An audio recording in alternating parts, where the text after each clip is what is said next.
Hello ভালোবাসার মানুষগুলো, আমাদের চ্যানেলের গল্প শুনতে ও পড়তে আমাদের চ্যানেলটি সাবস্ক্রাইব করে পাশে থাকা বেল আইকনটি বাজিয়ে দিন। আর আমাদের গল্পগুলো যদি আপনাদের কাছে ভালো লেগে থাকে তাহলে অবশ্যই লাইক কমেন্ট শেয়ার করতে একদম ভুলবেন না। ঘুমিয়ে আছি, হঠাৎ করে অনুভব করলাম কে যেন আমার ঠোঁটে চুমু খাচ্ছে আর আমার চুলগুলো আলতো করে বুলিয়ে দিচ্ছে। আমি অনুভবকে স্বপ্ন মনে করে আমি ওকে আমার ঠোঁটের সাথে চেপে ধরি আর ঠোঁটে একটা কামড় বসিয়ে দেই। কামড় বসানোর পর উফ শব্দ পেলাম। পেয়ে চোখ খুলতে দেখি আমার মামাতো বোনের ঠোঁট দিয়ে রক্ত বের হচ্ছে আর ও আমার দিকে লজ্জা লজ্জা চোখে তাকিয়ে আছে। আমি তখন বুঝতে পারলাম আমার অনুভবগুলো স্বপ্ন ছিল না, সবগুলোই সত্যি ছিল। আমি ধমকে সরে বললাম, তুমি এখানে কি করো আর ঠোঁট দিয়ে রক্ত বের হচ্ছে কেন? তুমি তো কামড় দিলে, আবার তুমি বলতেছো রক্ত বের হচ্ছে কেন? তার মানে তুমি এতক্ষণ এইরকম করলা? ছি ছি ছি, তোমাকে আমি বোনের চোখে দেখি আর তুমি কি না এসব? তুমি জানো তুমি আর আমি অনেক বছরের ছোট বড়, তোমার বয়সের পার্থক্য অনেক। আর তুমি তো পিচ্চি একটা মেয়ে, তোমার সাথে তো আমার যায় না, তুমি এখনো ছোট মানুষ। আমি অত কিছু বুঝি না, আমি তোমাকে ভালোবাসি আর তোমাকেই বিয়ে করব। এই কথা বলার সাথেই একটা থাপ্পড় মারলাম আর বললাম, ছোট মানুষ, এত বড় বড় কথা বলো কেন? কেবল পড়ো দশম শ্রেণীতে আর এখনই প্রেমে পড়েছো? এর সেতু রুম থেকে চলে গেল। থাপ্পড়টা জোরেই দিয়েছিলাম, চোখ দিয়ে পানি বের হইতেছে। যদিও মারার পর আফসোস করতেছি, কারণ আমারও কিছুটা ভালো লাগে সেতুকে, কিন্তু ও আমার অনেক ছোট, ওকে তো অনেক কোলেও নিয়ে থাকছি। আসুন এখন পরিচয় দেই, আমার নাম মোহাম্মদ ফররুখ আহমেদ শুভ। আমি অনার্স চতুর্থ বর্ষে পড়ি আর গল্পের নায়িকা হলো আমার মামাতো বোন। আরটুকু উপরে পড়ছেন। সেতু চলে যাওয়ার পর আবার ঘুম, বুঝেনি মামার বাড়ি আসছি। ঘুম থেকে উঠে কি করব, রাতের সময় মামার বাড়ি আসছি, তাই সেতুর সাথে দেখা হয় নাই। আর ওইসব ঘটনা ঘটলো সকালে। আসলে আমার 5টা মামা আর তারা সবাই এক বাড়িতে থাকে, জয়েন্ট ফ্যামিলি। পরে 10টার পর ঘুম থেকে উঠলাম, উঠে ফ্রেশ হয়ে বাইরে আসতেই 5টা মামি ডাকা শুরু করলো, শুভ আসো ভাত খেয়ে যাও। আমি বললাম, মামি আপনারা কি পাগল হলেন নাকি সবাই ডাকতেছেন সব ঘরে খাবো কেন? মামি আপনারা কি পাগল হলেন নাকি সবাই ডাকতেছেন সব ঘরে খাবো কেন? এদের ভিতরে সেতু আম্মু যেটা ওইটা বেশি ডাকতেছে। আমি ওই মামির উদ্দেশ্য করে বললাম, এত নাম ধরে না ডেকে বললেই তো হয়, জামাই আসেন ভাত খাইয়া যান। আরে, আমি তো জামাই করে বলতেই চাই, কিন্তু আমার মেয়ে তো তোমাকে রিজেক্ট করে দেবে, তখন আবার তুমি কষ্ট পাবা, তাই ডাকি না। এই কথা বলার সাথে সাথেই সব মামি হাসাহাসি শুরু করলো। পরে নানি ডাক দিল, গেলাম, গিয়ে দেখি নানি ঘরে ভাত নিয়ে রাখছে। নানি খাইতে দিল, আমি খাইতে বসলাম। খেয়ে উঠে শুয়ে থেকে ফোন চাপতেছি আর সকালের কথা ভাবতেছি। তখন মামি ডাক দিল, আমি গেলাম। মামির কাছে যেতেই মামি বলল, কে রে, সকালে কি হয়েছিল? সে তো চোখে জল নিয়ে বের হলো আর রাগ করে না খেয়ে স্কুলে চলে গেল। কিছু না মামি, ঘুমাইছি অনেক দেরি করে। আর ও যায়া ডাক দিছে, ওর ডাক শুনে আমি জোরে ধমক দিছি, তাই হয়তো। আমি পাঠিয়েছিলাম ডাকতে ভাত খেতে আসার জন্য। আচ্ছা যা হয়েছে, তোকে তোর মামা একটু পাশের স্কুলে ডাক দিতে বলছে, যা। আমি ভাবতে লাগলাম, মামা কেন স্কুলে গিয়ে ডাকতে বললো কেন? আমার মামা আসলে হাই স্কুলে মাস্টার। পরে গোসল করে রেডি হয়ে নানির কাছে গেলাম, গিয়ে মিষ্টি সুরে সুরে বললাম, ও নানি দাও, ও নানি দাও। টাকা নাই আমার কাছে, আমি কি কামাই করি? টাকা কই পাবো? আরে ভাই ভাবছেন আমি ফকির না, কিন্তু ফ্রিতে টাকা নিয়ে খরচ করলে দরদ থাকে না। পরে অনেক কষ্ট করে টাকা নিলাম, নিয়ে গেলাম মামার স্কুলের দিকে। বেশি দূরে না, কাছেই মামার স্কুল। পরে স্কুলের মাঠে গিয়ে মামাকে গিয়ে ফোন দিলাম। ফোন দিয়ে বললাম, মামা আসতে বলেছিলেন। অফিস রুমে আছি, তুমি আসো। পরে গেলাম, গিয়ে সালাম দিলাম, রুমের ভেতর গেলাম। মামা বলেন, একটা কাজ করে দিবা আমার হয়ে? এইরকমভাবে বলছেন কেন? কাজ দেন, একটা 10টা করে দিব। তুমি তো জানো আমার মেয়ের রাগ কিরকম। সেতুকে বলেছিলাম ওকে আজকে শপিং করিয়ে দিব, কিন্তু স্কুলের একটা কাজের জন্য নিয়ে যেতে পারবো না। তুমি একটু শপিং করিয়ে নিয়ে আসো। ঠিক আছে মামা। মনে মনে, আমার টাকার 12টা বাজবে আজকে। এই নাও টাকা। লাগবে না মামা, আছে আমার কাছে। যেভাবে নিচ্ছি ওইভাবে নাও, কথা বলো কেন? বাইরে মনে সেতু আছে, ডেকে শপিং এর কথা বলো, চলে যাবে। পরে টাকা দেখি 5,000। পরে সেতুকে দেখলাম বান্ধবীদের সাথে গল্প করছে। আমি এই স্কুলে পড়াশোনা করছি তাই সবাই চিনে, কেউ কিছুই বলে না। সরাসরি সেতুর কাছে গিয়ে ডাক দিলাম। প্রথম ডাক দেওয়ার পর শুনলো না। পরে বললাম, মামা টাকা দিয়েছে তোমাকে শপিংয়ে নিয়ে যাওয়ার জন্য, না গেলে থাক, টাকা মেরে দিব, আর কম দামি ড্রেস এনে বলবো এটা কিনেছে। আমি এসব বলছি আর সেতুর বান্ধবীগুলো আমার দিকে হা করে তাকিয়ে আছে। পরে সেতু ওর বান্ধবীদের দিকে লক্ষ্য করে দেখলো যে সবাই হা করে তাকিয়ে আছে আমার দিকে। এটা দেখে সেতু রেগে ওর বান্ধবীদেরকে বলল, ওভাবে দেখে লাভ নাই, ওই চিকনা শুধু আমার, ওর আমার বিয়ে ঠিক হয়েছে। বিয়ের কথা শুনে সেতুর বান্ধবী বলল, আমি তো ভাইয়ের সাথে কালকেও কথা বলছি, ভাইয়া তো বললো বিয়ের জন্য পাত্রী খোঁজা হচ্ছে। আরে তোমাকে বলছি মানে, আর তোমাকে তো আমি চিনি না। ভাই আমার আইডির নাম হলো মিয়া, আমি মন্দ না। ও তুমি সেই মেয়ে? তোমার সাথে বলার সময় ভেবেছিলাম তুমি হয়তো সুন্দরী না, কিন্তু এখন দেখে মনে হচ্ছে আসমান থেকে পরী নেমে এসেছে। এটা বলে সেতুর দিকে তাকাতে দেখি সেতু আমার উপর রাগে কটমট করছে। মনে হইতেছে আজ তো খেয়ে ফেলবে। ভাইয়া ওইভাবে বলিয়েন না, লজ্জা লাগে। এটা বলার সাথে সাথেই সেতুর যত রাগ আমার উপর উঠেছিল, সব রাগ উঠেছিল, সব রাগ ওই মেয়েটার উপর, যারার জন্য। ইতি দাঁড়া, তোর রাগ ছুটাইতেছি। এটা বলে গিয়ে ইতিকে স্কুল ব্যাগ দিয়ে বাড়ি শুরু করলো আর বলল, শালা, তুই আর আমার হবু স্বামীকে মেসেজ দিবি না, যদি দেস তাহলে তোর 24টা বাজাবো। তুই আর আজে বাজে মেয়ের সাথে মেসেজ রিপ্লাই দিবি না, আর ব্লক করে দিবি। আমি নিশ্চুপ হয়ে শুনলাম। আর কিছু বললে আমাকেই ব্যাগ দিয়ে বাড়ি শুরু করতো। স্কুল থেকে সরাসরি শপিং মলের দিকে রওনা দিলাম। স্কুল থেকে বের হয়ে অটো ডাকলাম। অটোতে যাবা না, রিক্সা করে যাবা। তুমি রিক্সা ডাকো। রিকশায় গেলে শরীরের সাথে সাথে শরীর লাগবে, আর মানুষ দেখলে প্রবলেম হতে পারে। আমরা প্রেম করি, তাই এক রিক্সাতে যেতেই পারি। লোকে কি বলে বলুক, তাতে আমার যায় আসে না। পাগল হয়েছ নাকি? আমরা প্রেম করলাম কবে? আচ্ছা বাদ দাও ওসব, রিক্সা ডাকো, শপিং করতে যাব। পরে বাধ্য হয়ে রিকশা নিয়ে শপিংয়ের উদ্দেশ্যে বের হলাম। রিকশায় অনেক বিরক্ত ফিল হচ্ছে, কারণ সেতু আমার শপিং মলে যাওয়ার আগ পর্যন্ত রিকশার ভিতর আমার হাত ধরেছিল। মনে হইতেছে স্বামী স্ত্রী যাচ্ছি। পরে শপিং মলে ঢুকে এটা কেনে ওটা কিনে, কিনার কোনো শেষ নাই। মামা টাকা দিছিল 5,000, আর কিনতে মোট খরচ হলো 7,000। 2,000 টাকা পকেট থেকে গেল। টাকার জন্য মনটা খারাপ হয়ে গেল। ভাই রে ভাই, মেয়েদের নিয়ে কখনো শপিং করতে যাইস না, জীবন তেনা তেনা বানাই ফেলাই দেয়। শপিং করা শেষ হলে বাড়ির উদ্দেশ্যে রওনা দিলাম। শপিং করতে করতে 3টা বেজে গিয়েছিল।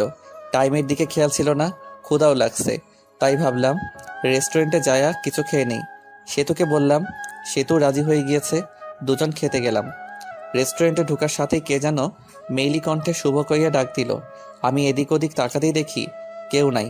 তখনই আমার সামনে ডাক আসতেছে, কিন্তু চিনতে পারছি না, মুখটাও ভালো করে দেখা যাচ্ছে না। একটু এগিয়ে গিয়ে দেখি আমির প্রাইমারি এবং হাই স্কুলে বান্ধবী জুলেখা। আমি জুলেখাকে দেখেই অনেক খুশি হয়ে গেলাম। পরে ভালো মন্দ জিজ্ঞেস করলাম, কৌশল বিনিময় করলাম। পরে আমি জুলেখার পাশেই বসলাম আর সেতুকে জুলেখার বান্ধবীর পাশে বসতে বললাম, কিন্তু সেতু দাঁড়িয়ে আছে, তাও আবার রাগী দৃষ্টিতে। কি হলো বস? কে রে মেয়েটা? আমার মামা তো। আর বলতে পারলাম না। আমি ওর হবু বউ, আর এখন ওর প্রেমিকা। আর আপু, আপনি আপনার বান্ধবীর পাশে বসুন, আমি আর উনি একসাথে বসবো। আপনার সাথে বসলে আমার ভালো লাগবে না। উঠুন, উঠে এই পাশে আসুন। অনেক মানুষ, কিছুই বলতে পারছি না, তাই সেতুর কথা মতোই চলতে লাগলাম। আমি আর সেতু বসলাম এবং জুলেখা আর ওর বান্ধবী বসলো। খাবারের অর্ডার দিল। খাবার আসতেই সেতু উঠে হাত মুখ ধুইতে গেল। কে রে, কবে থেকে শুরু করলি? আরে ওসব কিছুই না, আমার মামাতো বোন আমাকে অনেক ভালোবাসে, তাই এই রকম করে। সামথিং সামথিং মামা। এর মধ্যে সেতু চলে এসেছে, তাই চুপ হয়ে গেলাম। টেবিলে খাবার দিয়ে গেছে, খাবার খাওয়া শুরু করলাম। খাবার খেতে খেতে জুলেখা সেতুকে জ্বালানোর জন্য বলতে লাগলো, শুভ, তুই তো অনেক শুকিয়ে গেছিস, আয় তোকে খাওয়াই দিই। স্কুলে থাকতে তো অনেক খাওয়াই দিয়েছি, হাই স্কুল পাশ করে চলে গেলি, আর খাওয়াই দিতে পারি নাই। কি বলিস এসব? তুই কবে খাওয়াই দিলি? মিথ্যা বলিস কেন? একটা চোখ মেরে জুলেখা বলল, আর গার্লফ্রেন্ডের সামনে অত বোকার শাস্তি হবে না। সেতু আমার দিকে অগ্নি দৃষ্টিতে তাকিয়ে আছে, মানুষের জন্য কিছু বলতে পারছে না। এই উঠ, আর খেতে হবে না, অনেক খেয়েছিস, চল বাড়ি চলে যাব। খাওয়া তো হয় নাই, এখনই যাব মানে? যাবে কিনা বলো, না গেলে ফুফু আম্মুকে বলে দিব তুমি শুধু মেয়েদের সাথে মিস আর মেয়েদের সাথেই করো। আমি বুঝতে পারছি, চলো খেতে হবে না।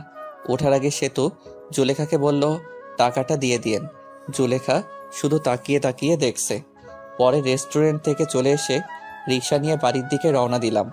রিক্সায় ওঠার সাথে সাথেই সেতু বলল, তুমি তো লুচু কেন? আমি লুচ্চা মানে? কি লুচ্চামি করছি তোমার সাথে? হ্যাঁ, সকালে এত জোরে কিস করছো যে আমার ঠোঁটটাই কেটে গেছে। আবির ওই মেয়ে নাকি তোমাকে ভাত খাওয়াই দিছে? সি সি, আমরা তো পড়ি, কাউকে তো কিছুই খাওয়াই দেই না। তুমি ছোট থাকতেই খাওয়াই দিছে, এখন অনেক বড় হয়েছো, এখন মনে হয় অনেক কিছু খাও মেয়েদের কাছ থেকে। আর আমি তো আগেই মেয়েদের সাথে কথা বলি নাই, আর এখন মেয়েরা কি খাওয়াবে? হ্যাঁ, মিথ্যা বলো কেন? জুলেখা তো আমার সামনেই বললো। মিথ্যা বলছে জুলেখা? আরও সে তো অনেক কথাই বলল। বলতে বলতে বাড়িতে এসে গেছি, পরে ভাড়া দিয়ে দিলাম। বাড়িতে এসে ফ্রেশ হয়ে একটু বসে আছি আর ভাবছি আমার টাকা গেল 2050 টাকা। সেতু কি মামাকে বলে টাকাটা দিয়ে যাবে? 50 টাকা না দিলেও চলবে, কিন্তু আর বাকি টাকা দিলে ভালো হতো। আরে ভাই, ভাবছেন এত টাকার চিন্তা করছি কেন? আসলে আমি মধ্যবিত্ত ফ্যামিলি থেকে বড় হইতেছি, কিন্তু আমার নানা অনেক ধনী ব্যক্তি, সেই সুবাদে মামাদেরও অনেক টাকা। যারা মধ্যবিত্ত ফ্যামিলি থেকে বড় হইতেছেন তারা জানেন মধ্যবিত্তদের টাকাটা কি। মধ্যবিত্ত ছেলেদের 1 টাকা খরচ করলেও হিসাব করে করতে হয়। এসব ভাবতেছি, তখনই এসে বলল, কে রে, তোর মন খারাপ নাকি? না নানি, এমনি বসে আছি। এই বলে নানি চলে গেল। তখনই সেতু আসলো আর বলল, আম্মু তোমাকে ডাকে। আমি গেলাম, যে মামিকে ডাকলাম, ও মামি। মামি রুমের ভেতর আয়। রুমের ভিতরে যেতেই মামি দেখি টেবিলের উপর নাস্তা রান্না করে রেখেছে, কাউনের চাউল দিয়ে। মামি ডাকলেন বলে সেতু বলল, তোমার জন্য কাউনের চাল দিয়ে নাস্তা রান্না করেছে, বসে বসে খা। আমিও খেতে বসলাম। কাউনের চাউলের নাস্তা খেতে অনেক টেস্ট। আপনারা কেউ খাইছেন কাউনের নাস্তা? খাইতে খাইতে বললাম, সেতু খাইছে। না, খাই নাই, কই মনে হয় গেল ঘুরতে, এসে খাবে বললো। খেয়ে উঠে আমিও মামাতো ভাইয়ের সাথে ঘুরতে গেলাম। যে নানির বাড়ি গেলেই ওই মামাতো ভাইয়ের সাথে ঘুরি। ঘোরাঘুরি, বাড়ি ফিরে অন্য মামির ঘরে খাবার খেলাম, খেয়ে নানির ঘরে আসলাম। এসে শুয়ে ফোন চাপতেছি। কিছুক্ষণ সময় যাওয়ার পর মামারা সবাই এসে পড়েছে। মামারা সবাই নানির ঘরে এসে গল্পগুজব করে। নানির বয়স হয়ে গেছে আর নানু ভাইও মারা গেছে, তাই আর কি। মামিরাও আসে, সবাই অনেকক্ষণ গল্প করে। ওই দিনও গল্প করতেছি, তখনই সেতু এসে বলল, ভাইয়া তোমার ফোনটা দাও তো। মামা মামি সবাই বসে আছে, তাই ফোন দিয়ে দিলাম। কিছু না বলে আমরা গল্প করতেছি। সেতু তো মোবাইল পেয়ে প্রথমে ঢুকলো, মেসেজে ঢুকে দেখে অনেক মেয়ে মেসেজ দিছে। মেসেজ দেওয়ার অবশ্য কারণ আছে, ওটা বলবো না। এর মধ্যে দেখতে পেল সেতুর এই আইডি থেকে মেসেজ আসছে, ভাইয়া খাবার খাইছেন? আমি তো আপনার প্রেমে পড়ে গেছি।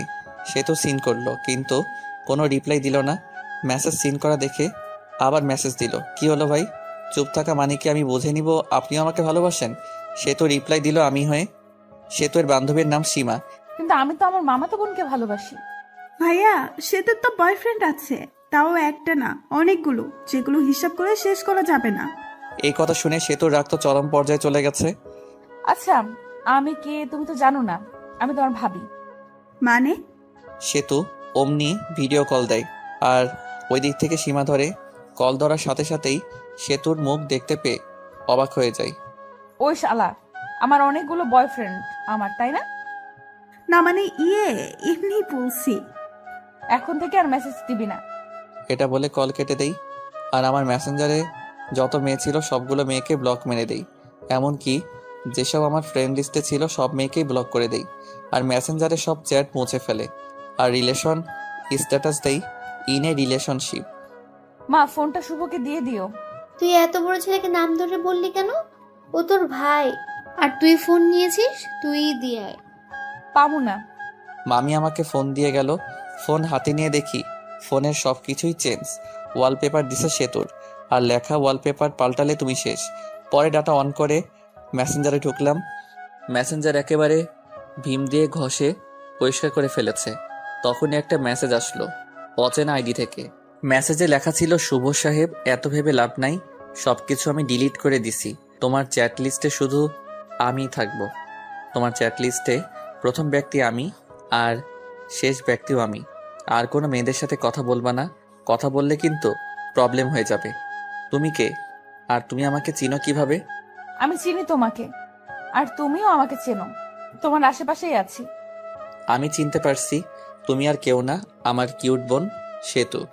ওই শালা, বোন বলা বাদ দিয়া বউ বললেই তো পারিস। সবাইকে কি বউ বানানো যায়? সবাইকে বলতে হবে কেন? শুধু আমাকে বলবা। তোমাকে বলবো কিভাবে?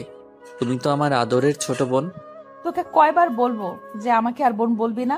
এরপরে বোন বললে তোর 12টা বাজিয়ে দিব।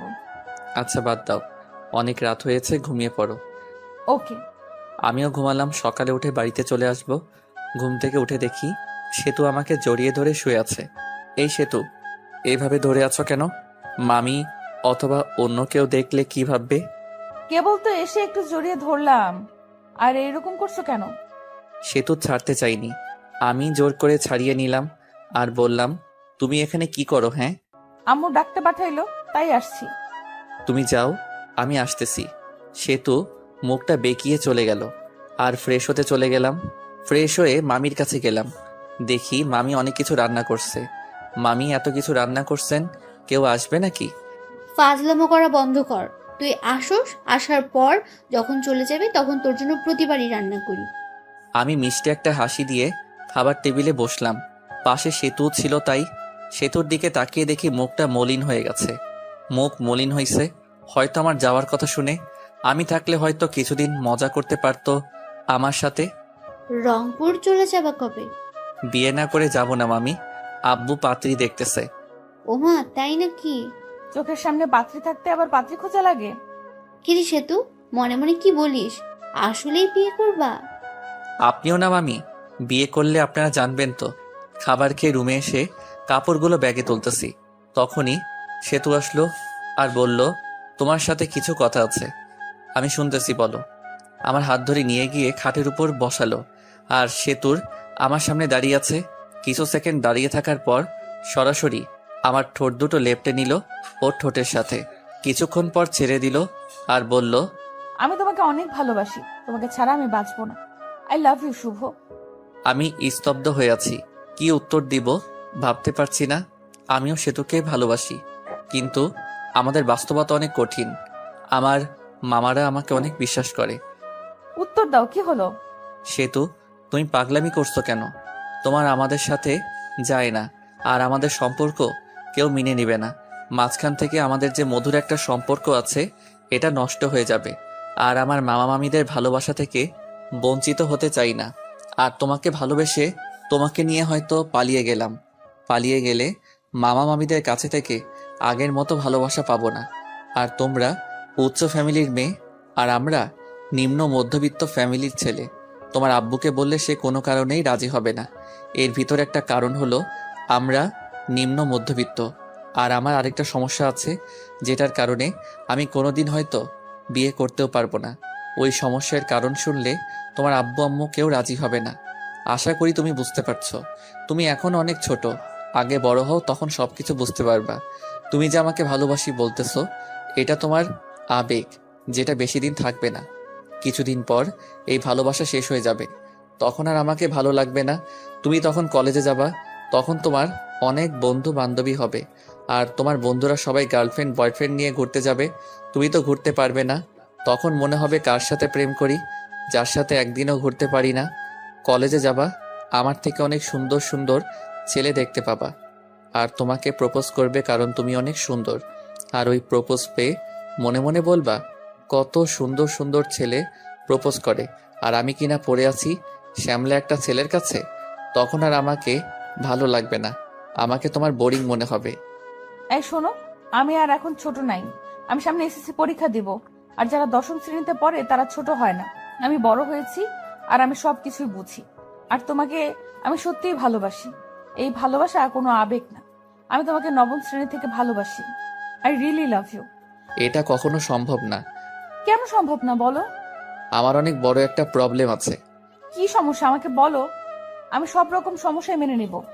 তোমার মতো কত মেয়ে বলল, শুভ তোমার সমস্যা থাকলেও আমি তোমাকে ভালোবাসবো, আর শোনার পর সবাই চলে গেল।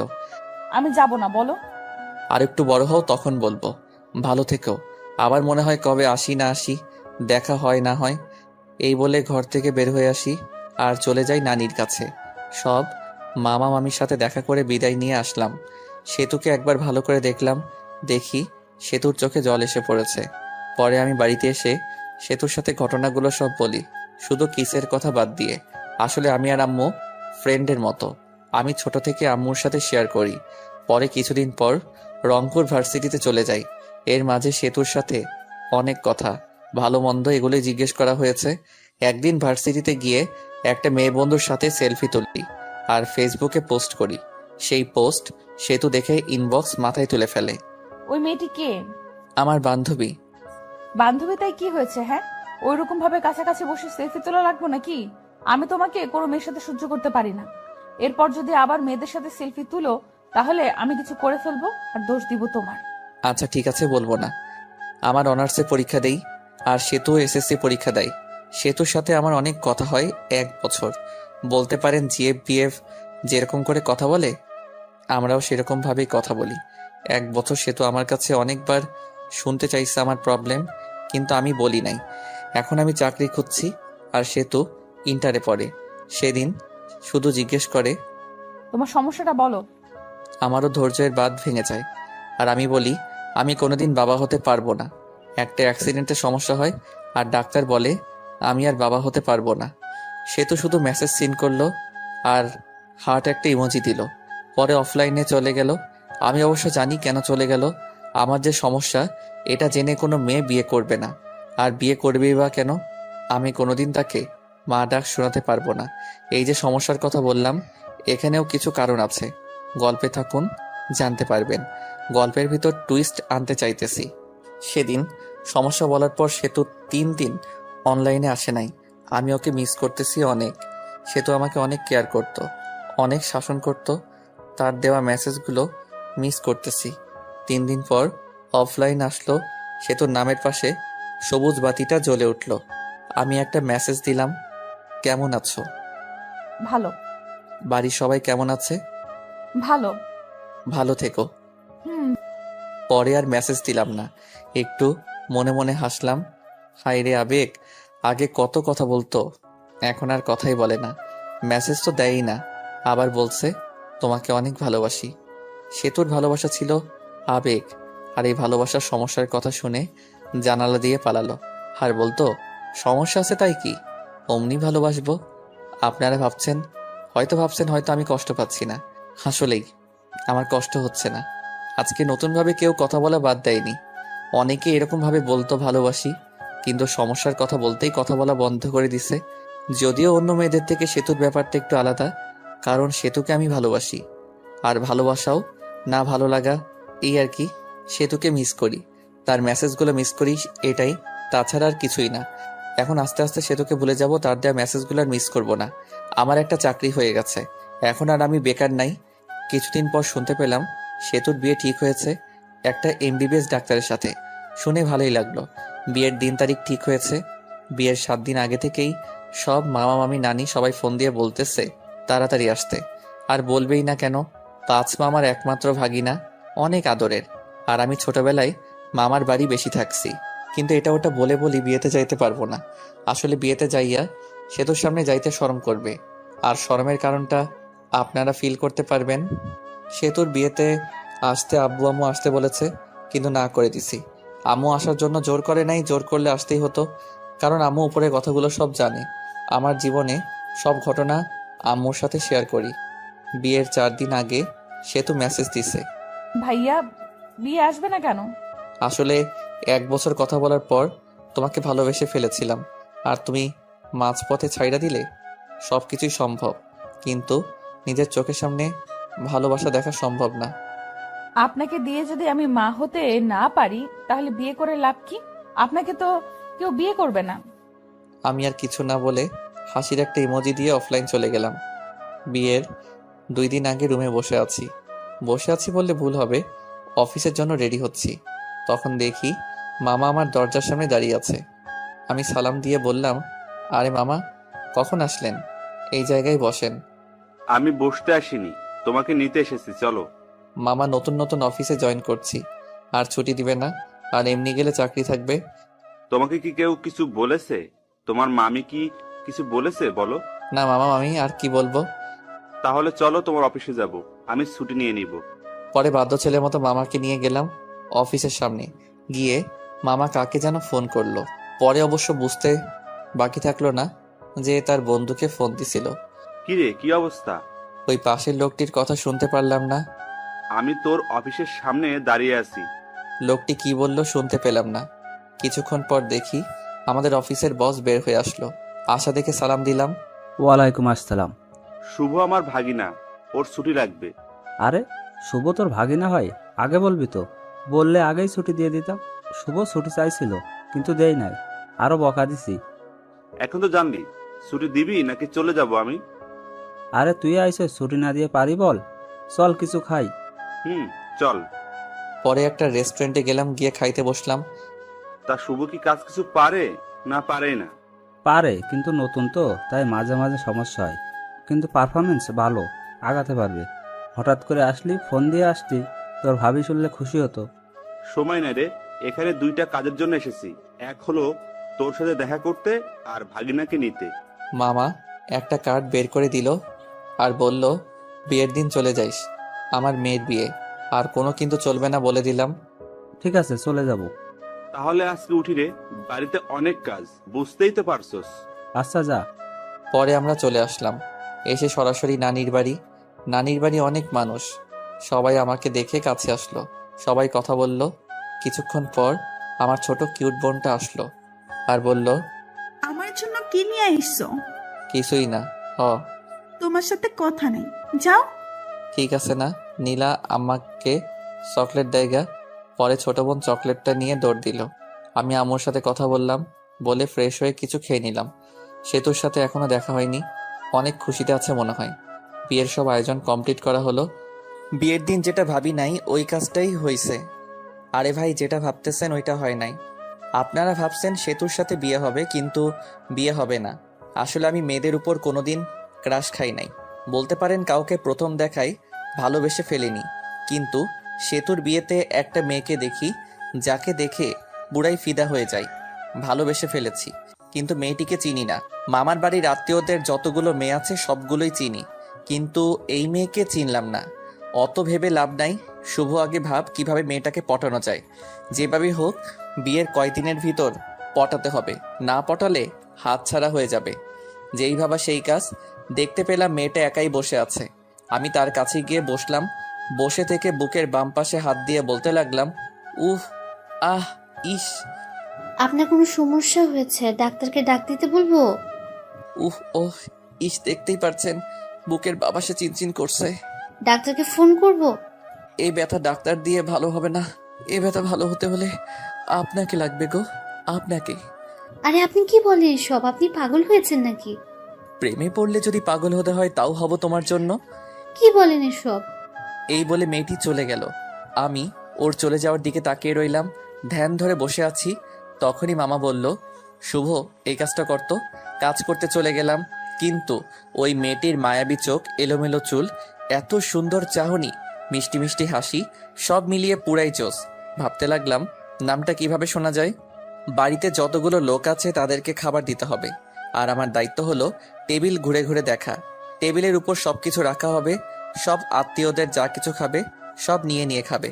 ওইটাই দেখা লাগবো কোন জায়গায় তরকারি শেষ হলো, পানি শেষ হলো, কারো খাইতে প্রবলেম হইতেছে কিনা। এত কাজ আর বিয়েবাড়ির এত মেয়েদের মাঝে আমার চোখ শুধু ওই মেয়েটিকে খুঁজে। বিয়েবাড়িতে মেয়ে পটানো আর কথা বলার জন্য একেবারে পারফেক্ট জায়গা। অবশেষে সবাইকে খাইতে দেওয়া হলো। অনেকে আসলো, কিন্তু ওই মেয়েটিকে আসতেছে না। কিছুক্ষণ পর সেতুর বড় বোনের সাথে আসলো ওই মেয়েটি। পরে খাবার পরিবেশন করা হলো। আমি আসতেই রিধি আপু যে টেবিলে বসেছে ওই টেবিলে গেলাম। রিধি আপুকে বললাম, একা খাচ্ছ? একলা খাবো কেন? এই যে কত মানুষ আমার আশেপাশে। আচ্ছা, আমাকে সাথে নিয়ে খাইলেও তো হয়। একটা মাংসের টুকরা খাওয়াই দাও। হ্যাঁ কর, খাওয়াই দিতেছি। আপা, এই মেয়েটার নাম কি? কোন মেয়েটা? তোর ডান পাশেরটা। ও, এর নাম হলো আফরিন। এ হলো। আর কিছু শুনতে চাই নাই, নামটা দিয়েই চলবে। আচ্ছা, মেয়েদের নাম শুনে কি করবে? আবার প্রেমে পড়ে গেলে নাকি? আফরিন শুধু সবকিছু শুনতেছে আর অবাক দৃষ্টিতে আমাদের দিকে দেখছে আর খাচ্ছে। কি যে বলো না তুমি! প্রেমে পড়ে কি করবি? ফুপুকে বলে একটা বিয়ে করে ফেল, বয়স তো আর কম হলো না, আর কিছুদিন গেলে বুড়ো হয়ে যাবি, বউ পাবি না। আফরিনের মতো সুন্দর একটা মেয়ে পেলে তো এখনই বিয়ে করে ফেলতাম। আফরিন একটু কাশি দিল খাক খাক করে। আর নিধি কি বললি তুই? আর আমি এটা বলে ওখান থেকে চলে আসলাম। বেশিক্ষণ থাকলে প্রবলেম হয়ে যেত। সবার খাবার খাওয়া শেষ হলো, তখন মামা বলল, শুভ তুমি কি কিছু খাইছো? না মামা। তুমি তাহলে নিজের রুমে যাও, খাবার পাঠিয়ে দিতেছি। কিছুক্ষণ পর সেতুর শ্বশুর বাড়ি থেকে লোক আসবে, তখন তো আর খাইতে পারবা না। খাবার খেয়ে ভালো ড্রেস পরে এটা পরিবর্তন করো, গরমে ঘামের কারণে ড্রেসটা নষ্ট হয়ে গেছে। ঠিক আছে মামা। পরে চলে গেলাম নিধি রুমে। গিয়ে দেখি নিধি, আফরিন আরো কয়েকটা মেয়ে বসে থেকে ফোন চাপছে। আমাকে দেখে নিধি বলে উঠল, ক্যারে বান্দর, এখানে কি করস? আফরিনের দিকে তাকিয়ে থেকে বললাম, তাকে না দেখে আর থাকতে পারলাম না। কাকে রে? বুঝবি না রে। আপনারা হয়তো ভাবছেন নিধির ঘরে খাইতে যেতে বলল কেন। এখানে একটা কারণ হলো, বাড়িতে অনেক আত্মীয়। এখন আমাকে আলাদাভাবে খাওয়াতে হলে আলাদা একটা রুম তো লাগবে, তাই না? তখনই মামা খাবারের প্লেট নিয়ে ঢুকলো আর আমি টেবিলে বসে পড়লাম। মামা নিধিকে দেখতে পেয়ে বলল, তুই শুভকে তুলে তুলে দিস, শুভ তো তুলে নিয়ে খায় না। ওকে চাচ্ছ? সবার সামনে রেখে তরকারির বাটি, ভাতের বাটি আর যা কিছু আয়োজন করছিল সব খাইতে বসছি। তখন ছোট মামি এসে বলল, শুভ, ভাত নেও, তরকারি নেও। এমনকি মামি তুলে দিল। আমিও খাইতে লাগলাম। ছোট মামি চলে গেল, মেজো মামি আসলো, মেজো মামিও এসে তরকারি দিল, ভাত দিল, আমিও নিলাম। পেট ভরে গেছে। মেজো মামি চলে যাওয়ার পর আসলো সেতুর আম্মু, এসে বলল, তরকারি নাও। আমি বললাম নিব না, তবু জোর করে দিল। এদিক দিয়ে তো আমার অবস্থা খারাপ। পরে সেজো মামি এসে আরো দিয়ে গেল। আমার পেটে তো ঢুকে না। পিছনে তাকিয়ে দেখি নিধি আর ওর সাথে বসে থাকা মেয়েগুলো হাসতেছে। আর কাটা ঘায়ে নুনের চিটা দেওয়ার জন্য নিধি এসে বলল, চামচ দিয়ে মাংস প্লেটে দিয়ে বলল, এই নিয়ে খা, বেশি করে খাওয়া। আমার অনেক রাগ উঠে গেল, মনটাই চাইতেছে ধরে পিটাই। প্লেটে মাংস দিয়ে নিধি পাশের চেয়ারে বসলো আর ওর সাথে মেয়েগুলোকে ডাক দিল। আই, আমরা সবাই ওর পাশে বসে থাকি, যাতে ও খাওয়া বাদ দিয়ে পালাতে না পারে। ব্যাককেল মেয়েগুলো সবাই পাশে এসে বসলো, সাথে আফরিন সহ। আফরিন মনে মনে বলতেছে, আমাকে অনেক জ্বালাইছোস, এখন একটু প্রতিশোধ নেই। আফরিনও মাংস তুলে দিল আর বলল, খাও, খাইলে শরীর ভালো থাকবে। আফরিন এই কথা বলার সাথে সাথে বললাম, ভাবছিলাম খাবো না, কিন্তু এখন খাবো। হাজার হলেও আমার গার্লফ্রেন্ড এত আদর করে দিল, আমি কি না খেয়ে পারি? আফরিন তো রাগে ফায়ার আর বাকি মেয়েগুলো হাসতেছে। এর মধ্যেই নিধির একটা কল আসে। আর একটু দূরে যাই কথা বলার জন্য। তখনই আফরিন আবার মাংস দেয় রাগ করে। আদর করে দিছি, খা, না খেয়ে উঠতে পারবি না। এবার দেওয়া দেখে রাগ উঠে গেল। এত খাবার খাওয়া যায় নাকি? রাগ ওঠার কারণে মাংসের ঝোল ঠোঁট দিয়ে ভরিয়ে নিলাম আর আফরিনের অপ্রস্তুত অবস্থায় সরাসরি লিপ কিস করি। লিপ কিস করেই দৌড়। পরে আর আফরিনের সামনে যাইনি। কিছুক্ষণ পর সেতু শ্বশুরবাড়ির লোক আসবে, সেই জন্য সবকিছু আরো সুন্দর করে সাজানো হলো। কিন্তু যেই সময় এই সেতু শ্বশুরবাড়ির লোকজন আসার কথা ছিল, ওই সময় পার হয়ে যাচ্ছে, কিন্তু কেউ আসছে না। তখন মামা কল করে ঘটকের কাছে। ঘটক মনে হয় কি বলল, তা শুনে মামা চোখে পানি এসে পড়েছে এবং মামা মাথায় হাত দিয়ে বসে পড়ল। পরে আমি আরো মামা এগিয়ে গেলাম, গিয়ে জিজ্ঞেস করলাম কি হয়েছে। মামা যা বলল তাতে তো আমার হুঁশ উড়ে যাওয়ার মতো অবস্থা। কথা হলো সেতুর যার সাথে বিয়ে হওয়ার কথা ছিল সে নাকি অন্য মেয়েকে নিয়ে পালিয়ে গেছে। বাকি মামারা ওই মামাকে সান্ত্বনা দেওয়ার জন্য বলল, চিন্তা করিস না, আমরা তো আছি। সেতুর আব্বু উঠে আমার দিকে তাকালো আর বাকি মামারাও আমার দিকে তাকালো। তারপর মামারা কি মনে হয় চোখাচোখি করে চলে গেল আমার বাপের কাছে। আব্বুকে কি যেন বলল, আব্বুও হ্যাঁ হু করলো। পরে আম্মুর কাছে গিয়ে ওই কথাগুলোই বলল। পরে আম্মু আমার কাছে আসলো আর বলল সেতুকে বিয়ে করতে, কিন্তু আম্মু সেতু তো আমাকে পছন্দ করে না। তখনই আমার মামারা এসে পড়লো আর বলতে লাগলো, শুভ না করিও না, বুঝতেই তো পারছো। পরে আমিও রাজি হয়ে গেলাম। বর সেজে গিয়ে মণ্ডপে বসে পড়লাম। বিয়ে পড়ানো শেষ হলো, বর কনে একসাথে করে মিষ্টি করানো হলো। একটু আর চোখে আফরিনকে দেখলাম, দেখে আফরিন মনটা খারাপ করে আছে। হয়তো আফরিনও ভালোবেসে ফেলেছিল আমাকে। যার কপালে যার নাম লেখা থাকে ঘুরে ফিরে সেই জীবন সঙ্গী হয়। পরে বিদায় নিয়ে চলে আসলাম আমার বাড়ি। আগে ফোন দিয়ে বলা হয়েছে ঘর সাজানোর, তাই ঘর সাজিয়ে রেখেছে। এসে বউ আগে ঢুকানো হলো। কিছুক্ষণ পর আমি গেলাম, দেখি সেতু ঘোমটা দিয়ে বসে আছে। আমি গিয়ে একটু কাশি দিলাম, সেতু বসেই আছে। কোনো সারা শব্দ না পেয়ে আমি গিয়ে সেতুর ঘোমটাটা তুললাম। তখন সেতু বলল, আপনার লজ্জা করে না হাঁটুর বয়সী মামাতো বোনকে বিয়ে করতে? আমি শক খেয়ে গেলাম। যখন প্রেম করতে চেয়েছিলে তখন এই কথাটা কোথায় ছিল? আর তোমাকে বিয়ে করতে চাইনি, তোমার বাপেই বিয়ে করাই দিছে। আচ্ছা বলেন তো, আপনাকে বিয়ে করে লাভটা কি? আর আপনার সাথে থাকা আর কোলবালিশের সাথে থাকা একই কথা। আপনি তো কোনোদিন বাবা হতে পারবেন না। আমি কি ইচ্ছে করে এই রোগে আক্রান্ত হয়েছি? আল্লাহ এরকম চাইছে তাই আমি বাবা হইতে পারবো না। হুম, কত স্বপ্ন ছিল ডাক্তার বেটাকে বিয়ে করে 2টা বাচ্চা নিব, কত মজা করব, কিন্তু ডাক্তার বেটা অন্য বেটিরে নিয়ে ভাগ্যে গেল। কপাল খারাপ আমার। আমরা একটা বাচ্চা কিনে নিয়ে আসতে পারবো তো, তাই না? পালো নেওয়া বাচ্চা আর নিজের গর্ভধারণ করা বাচ্চার মধ্যে অনেক পার্থক্য। আর আমি আপনার সাথেই তো থাকবো না, কিছুদিন যাক, ডিভোর্স দিয়ে দেব। ডিভোর্সের কথাটা শুনে মনটা খারাপ হয়ে গেল। বাসর রাতে ডিভোর্সের কথা শুনতে হইতেছে। কত স্বপ্ন ছিল এই রাত নিয়ে, কিন্তু স্বপ্নগুলো স্বপ্ন রয়ে গেল। কপাল। বাসর রাতের কথা চিন্তা করতেছি। সেতুর দিকে তাকিয়ে দেখি সেতু ঘুমিয়ে গেছে। আমিও সেতুর পাশে শুয়ে পড়লাম। সকালে সেতুকে জড়িয়ে ধরে ঘুমিয়ে আছি। আমার ঘুম সেতুর আগেই ভাঙছে, কিন্তু উঠি নাই, কারণ সেতুকে জড়িয়ে শুয়ে থাকতে ভালোই লাগছে। তখনই সেতুয়ের ঘুম ভেঙে গেল, আর সেতু নিজেকে ছাড়ানোর চেষ্টা করছে, কিন্তু পারছে না। পরে সেতু এমন একটা কাজ করলো যে কাজটা আমি ভাবতেই পারি নাই। সেতু আমার কাছে থেকে ছাড়াতে না পেরে গালের ভিতর চিমটি মারলো, আর আমিও বলে উঠলাম। গালে হাত দিয়ে দেখি যেই জায়গায় চিমটি দিছে ওই জায়গা দিয়ে রক্ত বের হচ্ছে। এটা দেখে মেজাজটা খারাপ হয়ে গেল। লজ্জা করে না আপনার আমাকে জড়িয়ে ধরতে? যত সব ফালতু ছেলে। বউকে জড়িয়ে ধরে ঘুমালেই সবকিছু হয় না, সন্তান জন্ম দেওয়ার ক্ষমতা থাকতে হয়। আমি কি বলবো না বলবো খুঁজেই পাচ্ছি না। কথা বলার ভাষা হারিয়ে ফেলেছি। একজনের একটা সমস্যা থাকতেই পারে, তাই বলে কথায় কথায় এইরকম। কিভাবে বলবো? হ্যাঁ, তাড়াতাড়ি আমাকে ডিভোর্স দিবেন। এটা শুনে আরো মেজাজটা খারাপ হয়ে গেল। পরে মারলাম একটা থাপ্পড়। এত ডিভোর্স ডিভোর্স করস কেন রে? ডিভোর্স কি খুব ভালো জিনিস নাকি? ডিভোর্স দিলে আমার কিছুই হবে না। আর তোর সাথে ছেলেরা কথা বলবে, কিন্তু কেউ বিয়ে করার জন্য না, শুধু তোর দেহ লুটার জন্য। এইগুলো বলে আমি চলে আসলাম বাহিরে। বিয়েটা কিরকম হলো তা আপনারা জানেননি, তাই আমাদের বাড়িতে বেশি আয়োজন নেই। আমার ভালো বন্ধু আছে আমার বাড়ির পাশে, ওর নাম রবি। আমি রবিদের বাড়িতে চলে গেলাম। মনটা ভালো ছিল না, তাই game mode do not disturb চালু করে গেম খেলা শুরু করলাম আমি আর রবি। সেতুকে এসব কথা বলার পরে সেতুর আরো রাগ করেছে। সেতু ফ্রেশ হয়ে বাইরে এসে সবার সাথে কথা বলতেছে।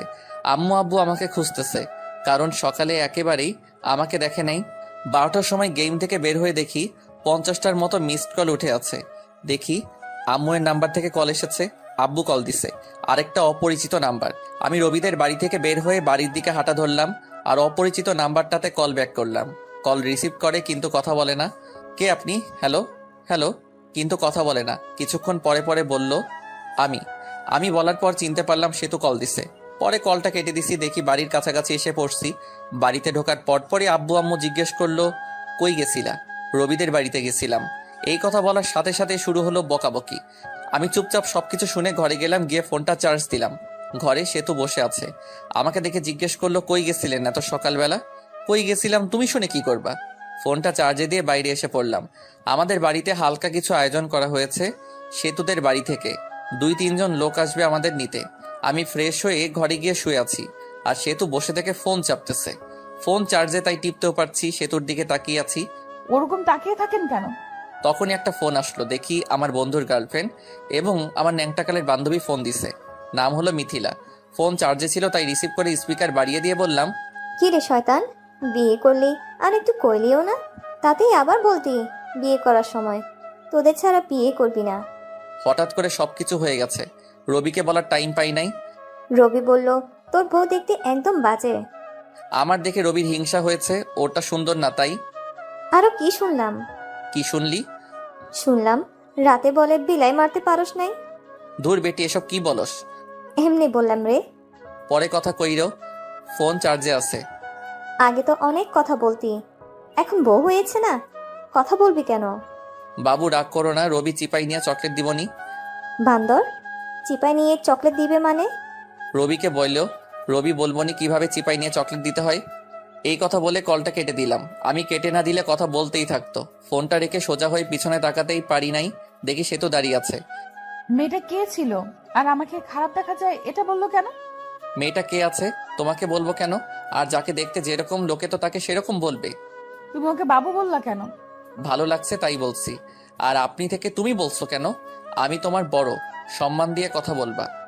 সে তো ঘরে বউ রেখে অন্য মেয়ের সাথে কথা বলতে লজ্জা করে না? লজ্জা করবে কেন? তোমাকে তো ডিভোর্স দিয়ে দিব। এটা শুনে রাগ করে সেতু চলে গেল, আর আমি শুয়ে রইলাম। কিছুক্ষণ পর সেতুর বাড়ি থেকে লোকজন আসলো। খাওয়া দাওয়া করে শ্বশুর বাড়ির দিকে রওনা দিলাম। শ্বশুর বাড়ি যাওয়ার পর সেতুকে জ্বালানোর জন্য, মেয়েদের বলতে কাছের মানুষকে জ্বালানোর সহজ উপায় হলো কাছের মানুষের সামনে অন্য মেয়েদের সাথে কথা বলা। শ্বশুর বাড়িতে যাওয়ার পর সেতুদের সব আত্মীয়রা ছিল। গিয়ে দেখি আফরিনও আছেই। মেয়েটার মনটা অনেক খারাপ, কপালে যা থাকে তাই তো হয়। আমাদের যে থাকার রুম দেওয়া হয়েছে ওই রুমে আগে থেকেই সেতু ছিল। পরে গেলাম, গিয়ে দেখি সেতুর বোনগুলো একসাথে বসে আছে। আমিও তাদের সাথে যোগ দিলাম। ওদের ভিতর থেকে একটা মেয়ে, দুলা ভাই কত হ্যান্ডসাম। ও মা তাই নাকি? তুমিও অনেক কিউট। সেতুর সাথে বিয়ে না হলে তোমাকেই বিয়ে করতাম। সবাই হেসে দিল। তখন আরেকটা মেয়ে, দুলা ভাই সেতুকে হানিমুনে কই নিয়ে যাবেন? সেতুকে নিয়ে হানিমুনে যায় কি হব? হানিমুন তো শালিদের নিয়ে যাইতে হয়, তাহলে মজা বেশি হয়। আমি তো ভাবছি সেতুকে রেখে তোমাদের সবাইকে নিয়ে হানিমুনে যাব। আহারে, সেতুকে রাইখা গেলে সেতু কষ্ট পাইবো। সে তো আনরোমান্টিক একটা মেয়ে। সেতুকে নিয়ে হানিমুনে গেলে টাকাটাই নষ্ট। তা না, তোমরা অনেক রোমান্টিক মনে হইতেছে। সেতুর দিকে তাকিয়ে দেখি সেতু সাপের মতো ফসফস করতেছে। যা, তোরা সবাই যা, ঘর থেকে বের হ। আমি ঘুমাবো, অনেক ঘুম ধরেছে। চলে যাচ্ছি। তোর স্বামীর ভাগ আমি নেব না। এই বলে সবাই চলে গেল। সেতু দরজা আটকিয়ে দিল আর আমার কাছে এসে বলতে লাগলো, ছি ছি, অন্য মেয়েকে হানিমুনে যেতে চাও, শরম করে না? বুঝলাম না, আমি তো ওদের সাথে মজা করে বলছি। পরে সেতু শুয়ে পড়ল, আমিও শুয়ে থেকে গেম খেলতেছি ফুল সাউন্ড দিয়ে, যেন সেতু ঘুমাতে না পারে। বাইরে গিয়ে গেম খেলুন, আমার ঘুমের সমস্যা হচ্ছে। সমস্যা হলে অন্য ঘরে গিয়ে ঘুমাও। সেতু পরে ফোনটা নিয়ে রেখে দিল। আমিও বাচ্চাদের মতো শুয়ে রইলাম। এভাবে ঝগড়া, সেতুর অপমান। আমি কোনোদিন বাবা হতে পারবো না। সে ডিভোর্সও চাই প্রতিদিন। আমিও কিছুই বলি না। 7 দিন শুনলাম এসব। এখন রংপুর চলে যাচ্ছি, অফিসে সেতুকে রেখে যাচ্ছি। পরে সবকিছু ঠিক করে সেতুকেও নিয়ে যাব। সবার কাছ থেকে বিদায় নিয়ে নিলাম। এখন সেতুর কাছে গেলাম, ভালোভাবে থেকো আর দোয়া করিও আমার জন্য। দোয়া করে কি হবে? তুমি মরলেই তো আমি খুশি হব। তুমি এটা বলতে পারলে? যেটা সত্যি ওটাই বললাম। আমি আর কিছু না বলে চলে আসলাম। বের হয়ে হাসি মুখে আব্বু আম্মুর কাছ থেকে বিদায় নিলাম। কিন্তু ওই সময় আমার খুব কষ্ট হচ্ছিল, মনে হইতেছিল যে আমি কান্না করি। আমি এত বিরক্তকর হয়ে গেছি যে কেউ একজন আমাকে মারার কথা বলছে। ভিতরে কষ্ট আর বাইরে হাসি নিয়ে চলে গেলাম চাকরি করতে। সকালের গাড়িতে গেছি, তাড়াতাড়ি পৌঁছাইছি। রাতে আম্মুর ওই জায়গায় কল দিছিলাম। আম্মুকে জিজ্ঞেস করছি সেতুর কথা। সেতুকেও ফোন দিছিলাম, কিন্তু রিসিভ করেনি, কেটে দিছে। পরের দিন সকালে উঠে অফিসের জন্য রেডি হয়ে অফিসে গেলাম। যাওয়ার পরেই পিয়ন এসে বলল, ম্যাডাম আপনাকে ডাকলো। আমি ভাবতে লাগলাম আগে তো স্যার ছিল, এখন ম্যাডাম কই থেকে আসলো। ভাবাভাবি বাদ দিয়ে গেলাম ম্যাডামের রুমের সামনে গিয়ে। ম্যাডাম আসতে পারি? আসেন। আমি ভিতরে গিয়ে ম্যাডামকে দেখে তো অবাক, কারণ ম্যাডাম আর কেউ নয়, বিয়েবাড়ি সেই আফরিন। আফরিন দেখে ভয় পেয়ে গেলাম। বিয়েবাড়িতে যা কিছু করছি চাকরি থেকে বের করে দেয় নাকি আবার। ভয়ে ভয়ে কাছে গিয়ে, আপনি আমাকে ডেকেছেন ম্যাডাম? তা কেমন আছেন? আর আপনার বউ কেমন আছে? আমি ভালো আছি, আর আমার বউও ভালো আছে। ভালো থাকলেই ভালো। ম্যাডাম, সেদিনের ভুলগুলোর জন্য দুঃখিত, মাফ করে দিবেন। ওইসব আমি ভুলে গেছি। আপনার বউকে সাথে নিয়ে এসেছেন? না, কিছুদিন পরে নিয়ে আসবো। নিয়ে আসলে আমাদের বাড়িতে নিয়ে যান সময় করে। আপনি বসের কি হন? আপনার বস আমার বাবা হয়। এমনি আপনার সাথে দেখা এবং অফিসটা ঘুরে দেখতে এসেছি। ম্যাডাম তাহলে আসি, অনেক কাজ করতে হবে, অনেকদিন পর আসলাম, দেখতেই তো পারছেন। এরপর কোনোদিন দেখা হলে ম্যাডাম বলবা না, নাম ধরে বলবা এবং তুমি করে বলবা। জি। পরে আসলাম কেবিনে বসে কাজ করা শুরু করলাম। কাজ শেষ করে ম্যাচের দিকে রওনা দিলাম। আজকে অফিস ছুটির আগে বের হয়েছি, কারণ হলো একটা বাসা খুঁজে বের করতে হবে। ম্যাচে তো আর বউ নিয়ে থাকা যাবে না। বাসা খুঁজেও পেলাম, বাসা ঠিক করে ম্যাচে ফিরলাম। পরের দিন বাসায় শিফট হব। পরে বাসায় শিফট হলাম। এখন বাসায় থেকে অফিস যাওয়া আসা করি।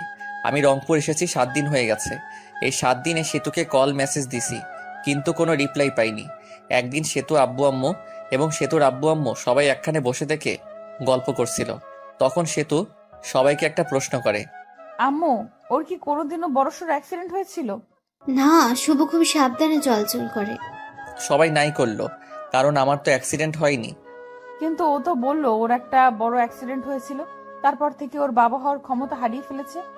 তোমার সাথে মজা করার জন্য বলেছে এসব। ও তো কোনো ডাক্তার দেখানোর জন্য হাসপাতালেও যায়নি। আমি তো অনেক বড় ভুল করে ফেলেছি। কি ভুল? আমি তো শুভর কথা বিশ্বাস করে শুভর সাথে অনেক খারাপ ব্যবহার করছি। শুভর কাছে ক্ষমা চেয়ে নিও, তাই হবে। পরে সেতু ওইখান থেকে চলে আসে আর ঘরে এসে ভাবতে লাগে পুরোনো কথাগুলো। এখন শুভকে কিভাবে পটানো যায় সেটাই ভাবতে হবে। শুভকে জানানো যাবে না যে আমি এসব জানি। শুভকে যখন আমি ভালোবাসি এর কথা বলেছিলাম, ও তখন বলেছিল এটা আবেগ। আমি তো কত কিছু বলেছিলাম, তারপর তো আমি কত খারাপ ব্যবহার করলাম। এখন শুভ কি আমায় মেনে নিবে? এখন শুভ ভালোবাসার কথা বললে কি ভাববে? শুভর সাথে তো আমি এই কয়দিন কথাও বলিনি। অনেকবার ফোন দিছে, আমি তোর ফোনটাও ধরিনি। পরে তো আবার ফোন দিবেই, তখন কথা বলবো। এখন আমি আর সেতুকে কল দেই না। উকিলের সাথেও কথা বলছি ডিভোর্সের ব্যাপারে। সে যত দ্রুত সম্ভব উকিল কাজটা করে দিতে চাইছে। 7 দিন চলে যায়, তাও সেতুকে একবারই কল দেই না। সেতু আমাকে কল দেয়নি। সেতুর এখন আর ভালো লাগে না। সেতুর শুধু ইচ্ছে হয় শুভের সাথে কথা বলবে। সেতু মিস করে ওই দিনগুলো, যে দিনগুলোতে শুভকে দেখতেই পারে নাই। শুভ কত কিছু বলেছে। যখন সেতুর ফোনটা বেজে ওঠে তখনই সেতুর মনে হয় শুভ মেসেজ দিছে বা কল দিছে, কিন্তু শুভ কোনো মেসেজ বা কল দেয় না। সেতু শুভকে কল দিতে চায়, কিন্তু কোনো একটা কিছু কারণে শুভকে মেসেজ বা কল দিতে পারে না। এখন আর শুভের সেতুর কথা মনে পড়ে না। শুভের প্রথম প্রথম অনেক কষ্ট হয়েছে আর নিজেই নিজেকে দোষ দেয়। সেতুকে মিথ্যা কথা বলাটা ঠিক হয়নি। এদিকে সেতু সবসময় মন মরা হয়ে বসে থাকে, কারোর সাথে বেশি কথা বলে না, শুধু শুভের কথা ভাবে। শুভের সাথে কথা মন চায় কিন্তু পারে না। ধৈর্য ধরে থাকে শুভ তাকে ফোন দিবে, কিন্তু শুভের নাম্বার থেকে কল আসে না। 1 মাস হয়ে গেছে, কিন্তু শুভ আর সেতুর মাঝে কথা হয় না। সেতু আর থাকতে না পেরে শুভকে কল দেয় রাতে, তাও আবার 12টার সময়, যে সময় শুভ ঘুমে মগ্ন হয়ে আছে। প্রথমবার ফোন ঢোকার পর ফোন রিসিভ করলো, কারণ শুভ তো ঘুম ভাঙেনি। পরের বার কল দিতেই শুভের ঘুম চোখে দেখে একটা কল এসেছে। পরে নাম্বার না দেখেই কলটা রিসিভ করে বলে, হ্যালো, কে? আমি। আমিটা কে? আমাকে চিনতে পারোনি? আমি সেতু। আরে বোন, কোন সেতু? আর এত রাতে ঘুমে ডিস্টার্বের জন্য কল করছো কেন? আমি তোমার বউ সেতু। বউ কথাটা শুনে শুভ নাম্বারটা ভালোভাবে দেখলো। সেতুই কল দিছে। পরে ভাবতে লাগলো, আব্বু আম্মুর কোনো কিছু হলো নাকি এত রাতে ফোন দিছে সেতু? আব্বু আম্মুর কিছু হয়েছে নাকি ফোন দিচ্ছে? আব্বু আম্মুর কিছুই হয়নি, কথা বলার জন্য ফোন দিছি। ফাইজলামি রাখো। বিয়ে ব্লগে ভাইগা গেছো নাকি? আবার এখন প্রবলেম হয়েছে দেখে ফোন দিছো? আচ্ছা, কোনো কিছু ভেবো না, সরাসরি আমার এখানে চলে আসো, আমি সবাইকে ম্যানেজ করে নিব। ঘরে স্বামী থাকতে অন্য পুরুষের সাথে পালিয়ে যাব কেন? স্বামী তো শুধু কাগজে কলমে। আচ্ছা বাদ, কালকে অফিসে যেতে হবে বাই। আর এত রাতে কোনোদিন কল দিবা না, যত সব ফালতু। এটা বলে ফোনটা কেটে দেই আর বন্ধ করে রেখে ঘুমিয়ে পড়ে। এদিকে সেতুর মনটা আরো খারাপ হয়ে যায়। আমি কি এতটাই খারাপ ব্যবহার করেছি যে শুভ ভেবে নিতেছে আমার বয়ফ্রেন্ড আছে? ছি ছি, নিজেকে নিজের উপর ঘৃণা হচ্ছে। আর কিভাবে শুভ আগে মেসেজ দিত, কেমন আছো, কি করো, কথা বলার জন্য ফোন দিত, আর এখন কথাই বললো না, ঘুরে ফিরে আমাকে অপমান করলো। সারা রাত না ঘুমিয়ে পার করে রাত, আর ডিসিশন নেই শুভের এখানে চলে আসবে, কারণ শুভ বলেছিল বাসা ভাড়া নিচ্ছে, আর যেতেও বলেছিল আমাকে। সকালে উঠে আব্বুর কাছে গিয়ে বলে, আব্বু আমাকে শুভর বাসায় রাইখা আসেন, আমি যাব, এটা ওকে বলবেন না। আব্বু মেনে নেয়, আর বিকেলের গাড়িতে তারা রওনা দেয়। আমার এখানে এসে আব্বুর দরজায় কলিং বেল চাপ দিই। শুভ তখন ভাবতে থাকে এই সময় আবার কে আসলো। অলসতা নিয়ে দরজা খুলতে যায়, দরজা খুললে তো অবাক শুভ। শুভ তখন আব্বুকে বলে, তোমরা আসবা, বলবা না? আসলে স্ট্যান্ডে আগায় যেতাম। সেতু বলল তোকে সারপ্রাইজ দেবে, তাই না জানিয়ে চলে আসলাম। আচ্ছা বসো, তোমাদের খাবারের ব্যবস্থা করি। শুভ সেতুর সাথে কোনো কথাই বলে নাই। একবার তাকিয়ে দেখেছিল সেতু অনেক শুকনা হয়ে গেছে। মনে হলো অনেকদিন ধরে খাবার ঠিক মতো খায় না আর ঘুমায়ও না। সেতুকে দেখেও না দেখার ভান করলো। সেতু আমার দিকে অসহায়ের মতো তাকিয়ে আছে। সেতুর দিকে লক্ষ্য না করে আমি খাবার কিনতে গেলাম। অবশ্য নিজেই রান্না করে খাই। আজকে শরীরটা ভালো ছিল না, তাই রান্না করিনি। হোটেল থেকে খাবার এনে আমি, আব্বু, সেতু খাইতে বসছি। তুমি কি প্রতিদিন বাজারের কেনা খাবার খাও নাকি? না আব্বু, রান্না করেই খাই। আজকে ভালো লাগছিল না, তাই রান্না করিনি। তোমরা আসবে জানলে রান্না করতাম। আরে ভাই, আমি সবকিছুই রান্না করতে পারি। এই সবকিছু রান্না আমার মা আমাকে শিখাইছে। খাবার খেয়ে আব্বুকে রুমে দেখিয়ে দিলাম আর আমি আমার রুমে চলে আসলাম। সে তো আগে থেকে আমার রুমে গিয়ে বসে আছে। আমার রুমটা অনেক সুন্দর করে সাজিয়ে রেখেছি। রুমটা এমনভাবে সাজিয়েছি যেটা লিখে প্রকাশ করতে পারছি না। ঘরে গিয়ে দেখি সে তো বিছানায় শুয়ে কার সাথে যেন কথা বলছে। কথা বলা দেখে জিজ্ঞেস করলাম, বিএফের সাথে কথা বলো নাকি? তখন সে তো ফোনটা রেখে, আচ্ছা তোমার সমস্যাটা কি বলো তো? সেদিন এই বিএফ এর কথা আবার আজকেও বলতেছো বিএফ এর কথা। আমি অতটাও খারাপ না যে ঘরে স্বামী রেখে অন্য ছেলের সাথে প্রেম করব। পরবর্তীতে এরকম কথা বলবেন না। স্বামী তো শুধু কাগজে কলমে, কিছুদিন পর তো ডিভোর্স হয়ে যাবে। ডিভোর্সের পর পটাতে হবে, তাতে সময় লাগবে। ডিভোর্সের পর যেন তাড়াতাড়ি বিয়ে করতে পারো সেই জন্য হয়তো আগেই পটিয়ে রাখছো। আর হ্যাঁ, তোমার জন্য একটা খুশির খবর আছে। আমি উকিলের সাথে কথা বলছি, কিছুদিন পরই ডিভোর্স পেপার দিয়ে দিবে। তখন আর আমার মুখ দেখতে হবে না। ডিভোর্সের কথা শুনে সেতুর মুখটা শুকিয়ে গেছে আর সেতুর চোখের জল এসে পড়েছে। ওদিকে লক্ষ্য না রেখে বললাম, শুয়ে পড়ো, রাত অনেক হয়েছে। সেতু চুপচাপ অন্যদিকে হয়ে শুয়ে পড়ল। আমিও কোলবালিশটা জড়িয়ে ধরে ঘুমিয়ে পড়লাম। সকালে ঘুম থেকে উঠে দেখি সেতু আমাকে জড়িয়ে ধরে ঘুমিয়ে আছে। জড়িয়ে ধরে আছে দেখে সেতুকে ধমক দিয়ে বললাম, আমাকে জড়িয়ে ধরে আছো কেন? আমাকে জড়িয়ে ধরে থাকতে পারো না, কারণ আমার সন্তান জন্ম দেওয়ার ক্ষমতা। এটা বলে ওয়াশরুমে চলে গেলাম। পরে সেতু রান্না করলো, আমি বসে থেকে ফোন চাপলাম। খাবার খেয়ে আমি অফিসের জন্য বের হলাম আর আব্বু বলল চলে যাবে, তাই তাকে গাড়িতে উঠাই দিতে বাস স্ট্যান্ডে গেলাম। আব্বুকে গাড়িতে তুলে দিয়ে আমি অফিসে চলে গেলাম। অফিসে যাইতে দেরি হয়েছে। অফিসে গিয়ে ডেস্কে গিয়ে বসতে বসতে পিয়ন এসে বলে গেল, ম্যাডাম যাইতে বলছে। ম্যাডাম অনেকদিন পর আসলো। পরে গেলাম, জিয়ে নাম ধরে ডাক দিলাম, আফরিন কেমন আছো? ভালো। তুমি কেমন আছো? আর অফিসে আসতে দেরি করলা যে? আব্বু সেতুকে ডাকতে এসেছিল, আমি আব্বুকে গাড়িতে তুলে দিয়ে আসলাম, সেই জন্য দেরি হলো। ও, তোমার বউ এসেছে? কালকে আমার জন্মদিন, সেই জন্যই আসছিলাম তোমাকে দাওয়াত দিতে। সো সেতুকে নিয়ে চলে যাবা। আমাদের বাড়িতে না গেলে কিন্তু আমি কেক কাটবো না বলে দিলাম। আরে তোমার জন্মদিনে আমি না যাই, আমি তো আগেই যাব। হাসিটা অনেক সুন্দর। ঘরে বউ রেখে আরেকজনকে ইমপ্রেস করার চেষ্টা নাকি শুভ সাহেব? না, যেটা সত্যি ওটাই বললাম। হুম, আমি তাহলে কাজ আছে। ঠিক আছে, যাও। পরে এসে কাজ করতে লাগলাম। কাজ করা শেষ করে দুপুর টাইম হয়েছে, তখন ফোনটা বেজে উঠল। ফোনটা হাতে নিয়ে দেখি সেতু কল দিছে। রিসিভ করার ইচ্ছা না থাকা সত্ত্বেও কলটা রিসিভ করলাম। হ্যালো, কে? আমি। ফোন দিছো কেন? দুপুরে খাবার খাইছো? খাইলেই কি আর না খাইলেই কি? আমার অনেক কিছু। তোমার সাথে কথা বলার সময় নাই। এটা বলে ফোনটা কেটে দিলাম। আপনারা ভাবছেন সেতুর সাথে এরকমভাবে কথা বলছি কেন? সেতু যেদিন আমাকে মরে যাওয়ার কথা বলেছে সেদিন থেকে সেতু আমার মন থেকে উঠে গেছে। মনে থেকে একবার উঠে গেলে ওই মনে ওই মানুষটিকে বসানো যায় না। দুপুরের খাবার খেয়ে আবার কাজ করা শুরু করলাম। কাজ শেষ করে বাড়িতে গেলাম। যাওয়ার পর সেতুকে বললাম, আমি কিছু কেনাকাটা করে যাব, তোমার কি কিছু লাগবে? আমি একটা নতুন ড্রেস কিনবো। আমি ফ্রেশ হয়ে আসতে আসতে তুমি রেডি হও। আমি ফ্রেশ হয়ে এসে দেখি সেতু সুন্দর করে সেজে বসে আছে। সেতুকে ঠিক হলুদ পরীর মতো লাগছে। সেতুর দিকে হা করে তাকিয়ে আছি। সেতু বলল, ওইরকম করে তাকিয়ে থাকলে আমি ক্ষয়ে যাব। পরে আমার হুঁশ ফিরল। আমিও রেডি হয়ে বাইরে এসে রিক্সার জন্য দাঁড়িয়ে আছি।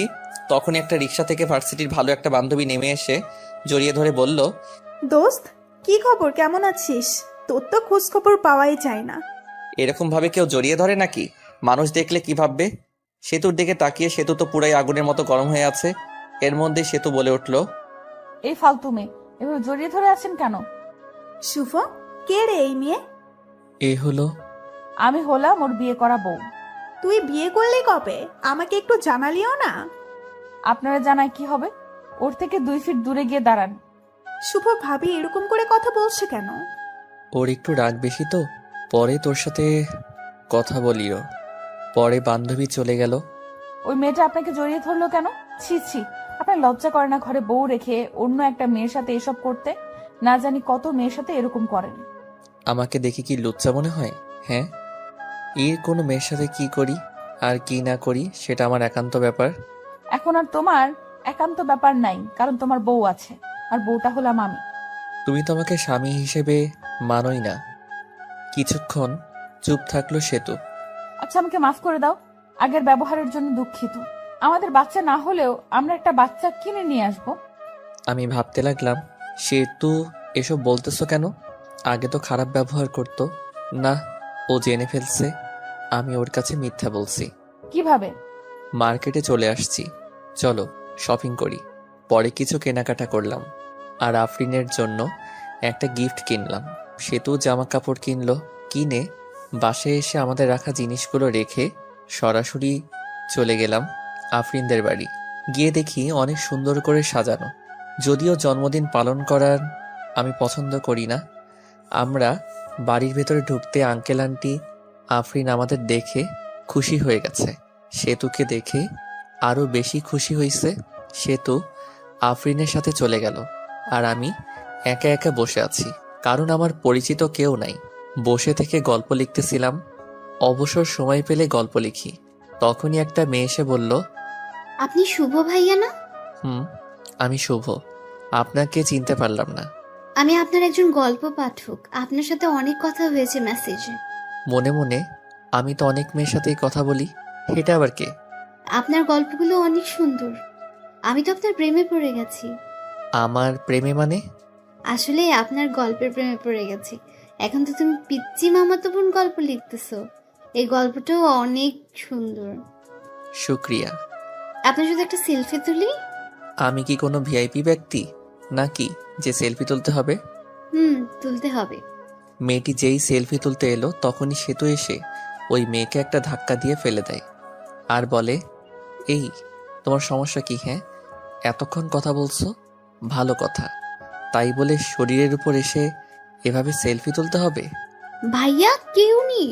পিচ্ছি মামাতো বোন আমার বউ। আপনি লিখেছিলেন সে তো আপনাকে দেখতে পায় না আর ভালোবাসে না। ভালো না বাসলে তো এরকম রিয়াক্ট করতো না। এখন হয়তো ভালোবাসে। মেয়েটি চলে গেল। আমি চলে গেছি আর অন্য মেয়ের সাথে টাঙ্কি মারা শুরু করছো? এখন থেকে আমার সাথে বসে থাকবা। রাত 11টার সময় আমি সেতু, আফরিন আর আফরিন কিছু বন্ধু বান্ধবী বসে থেকে মজা করছি। হ্যালো ফ্রেন্ডস, তোমাদের একটা কথা বলবো। তোমাদেরকে বলেছিলাম আমি কারো প্রেমে পড়েছি, কিন্তু নামটা বলি নাই। আজকে নামটা আমি বলবো।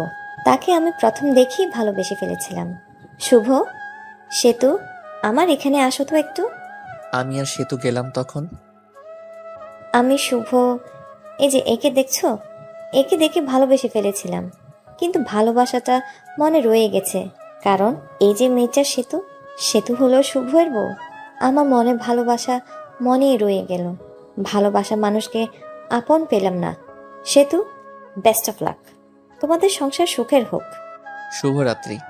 এটা বলে আমি আফরিন ঢুলতে ঢুলতে চলে গেল।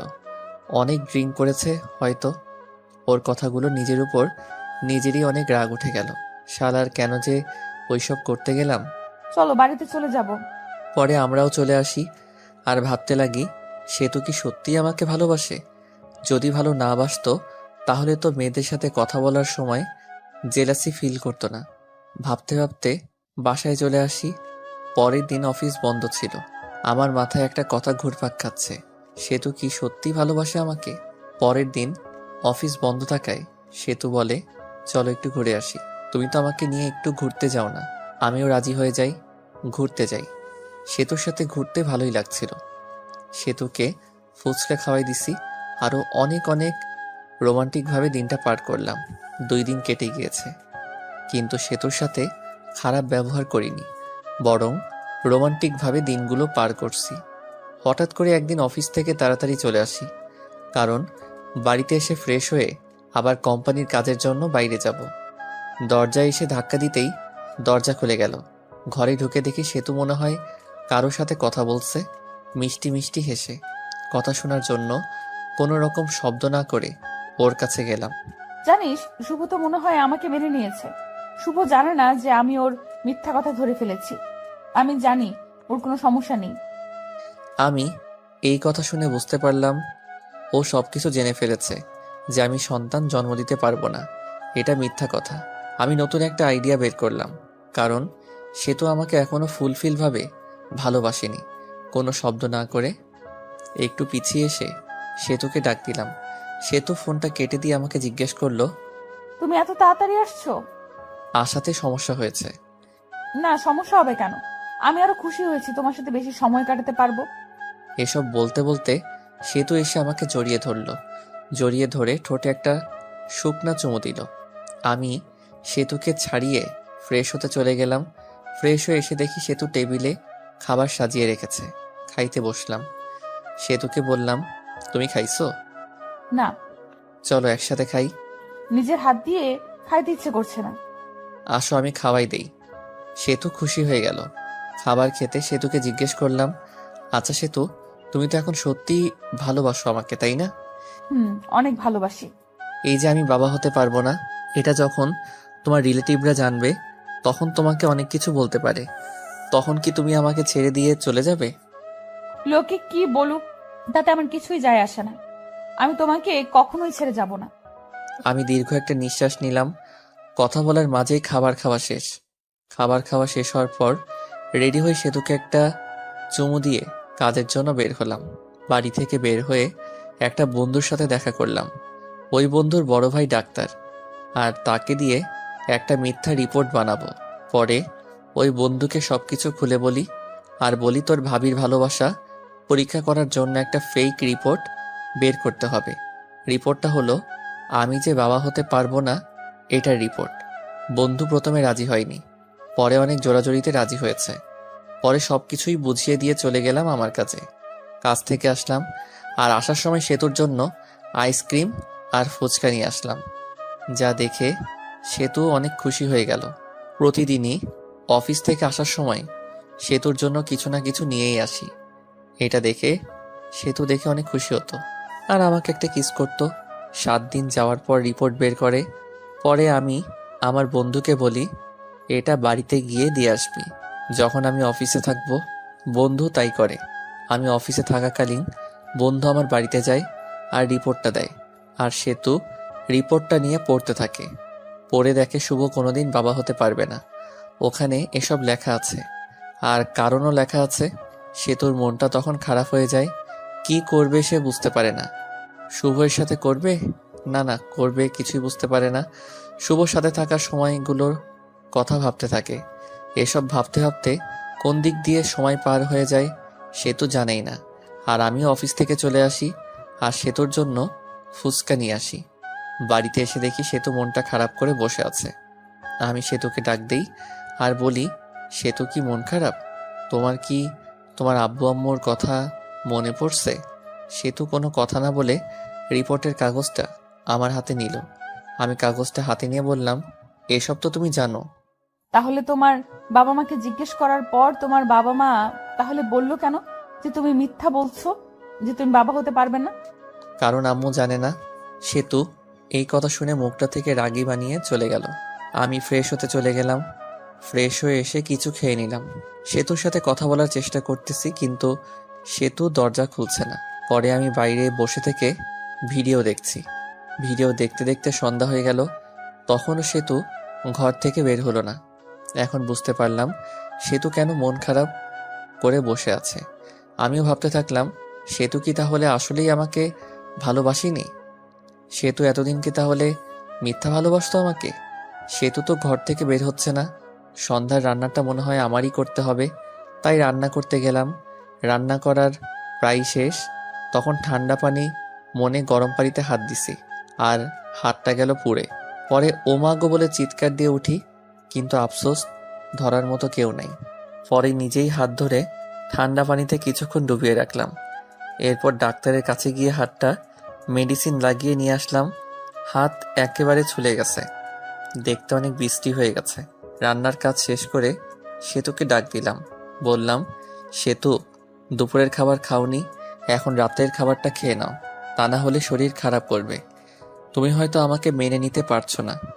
ঠিক আছে, আমার ডিভোর্স পেপার রেডি আছে, তোমাকে দিয়ে দেব, তোমাকে মুক্তি দিয়ে দেব। আসো, তাও খেয়ে নাও। পরে সেতু বের হলো।